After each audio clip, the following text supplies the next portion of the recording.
Un extremeño de pro nacido en Medellín, en Badajoz, en 1485. Y muy pronto dio muestras de esa inquietud aventurera. Gracias al patrimonio familiar pudo viajar a Salamanca, donde pretendía instruirse como licenciado en Derecho, en Leyes. Sin embargo, los estudios y Hernán Cortés eran incompatibles y tan solo adquirió la técnica necesaria para ser un magnífico amanuense, un gran redactor de epístolas, de memoriales, cosa que le iba a ser muy útil en sus futuras hazañas americanas. Se sabe muy poco acerca de la etapa juvenil de Hernán Cortés. Unos dicen que se alistó en los tercios españoles, otros dicen que viajó a Valencia, donde fruto de una refriega pues fue herido y tuvo que replegarse a su tierra natal. Sea como fuere, consintió viajar a América y pudo hacerlo gracias a que los padres finalmente le dieron su bendición. Por tanto, un jovencísimo Cortés arribaba en la Española dispuesto a hacer fortuna, esa fortuna que le había negado Europa. En 1511 trabó amistad con un segoviano, nacido en Cuéllar, don Diego Velázquez, 20 años mayor que él.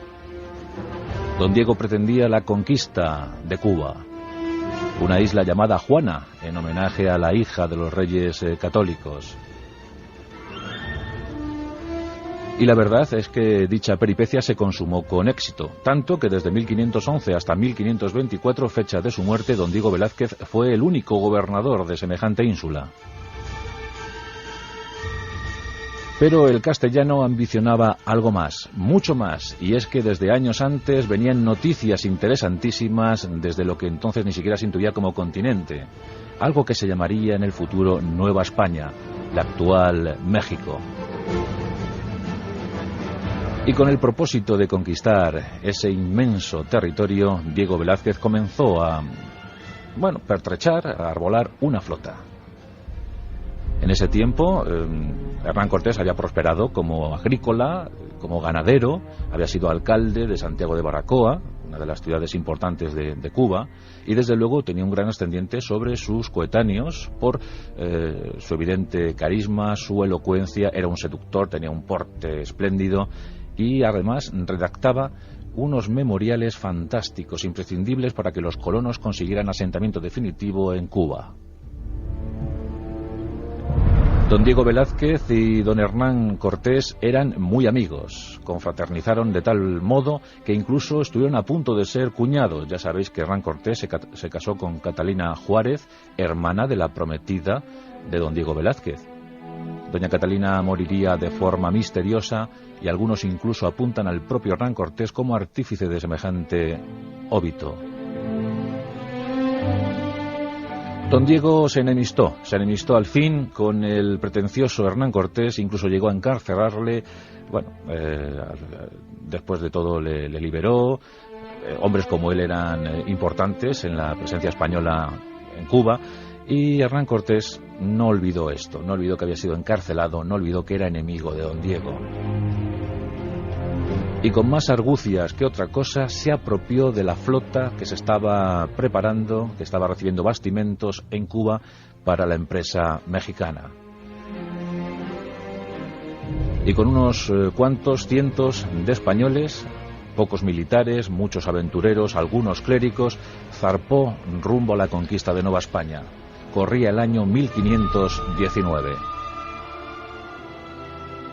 Después de librar combate contra los indios tabasqueños, los mayas, y causarles algunos estragos, se dirigió rumbo a Tenochtitlán, la gran capital del Imperio Azteca. Por entonces, Tenochtitlán contaba más de 100.000 almas, y los españoles, al verla, dijeron extasiados que era la ciudad más bella a la que jamás habían podido ver, que era sólo comparable a la hermosura de Venecia. El Imperio Azteca estaba nutrido por más de 11 millones de seres humanos bajo el dominio, bajo el yugo de los aztecas, unos seres provenientes del actual Utah, en los Estados Unidos de América, que se habían tomado, la empresa de México unos siglos antes, muy a pecho, y que habían logrado dominar, doblegar, sojuzgar el ánimo de diversas entidades étnicas, entre ellas los mayas. Pero aún quedaban otras libres de esa presión, por ejemplo los chacaltecas. Los fieros chacaltecas que fueron aliados oportunísimos para que Hernán Cortés tomase posesión de Tenochtitlán.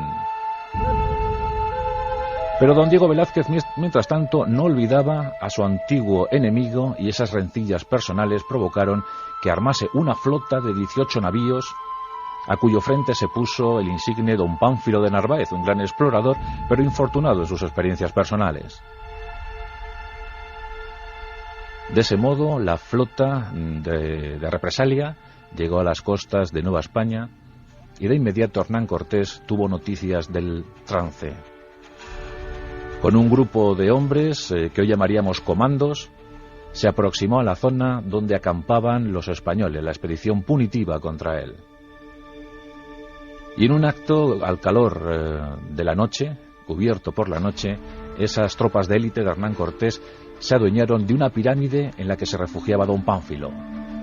Uno de los capitanes de Cortés, de un mandoble, le saltó un ojo a don Pánfilo, y éste se rindió, y con él más de 1.300 soldados que fueron imprescindibles, que fueron sumamente eficaces en la conquista total de Tenochtitlán y por ende de todo el territorio azteca. Así que don Diego Velázquez, muy a su pesar, armó al enemigo. Le dio las tropas, los hombres necesarios para completar una de las mayores hazañas, una de las grandes gestas de toda la historia humana. Hernán Cortés completó semejante épica hacia 1523, sofocando los últimos focos rebeldes de los aztecas. Pero el emperador Carlos I de España y V de Alemania no podía dejar en manos de un aventurero el gobierno de tanto territorio. Y aunque sí, le nombró marqués de Busaca, el primer marquesado que se concedió en América, el segundo sería el de Pizarro, marqués de la Conquista, pero aunque le concedió semejante dignidad nobiliaria, no consintió ascenderle al rango de gobernador. Hernán Cortés viajó a España y aunque participó en compañía de Carlos I en la campaña africana, en la pésima campaña africana que pretendía recuperar algunos territorios del norte, no consiguió, no fue merecedor de ese merecimiento, de esa distinción a cargo de su emperador. Y falleció el 2 de diciembre de 1547 en Castilleja de la Nueva, un lugar muy cercano a Sevilla. La popular Castilleja de la Cuesta recibió la muerte de Hernán Cortés y luego sí que se consiguió que su cuerpo llegase a Nueva España, donde fue sepultado y donde descansa.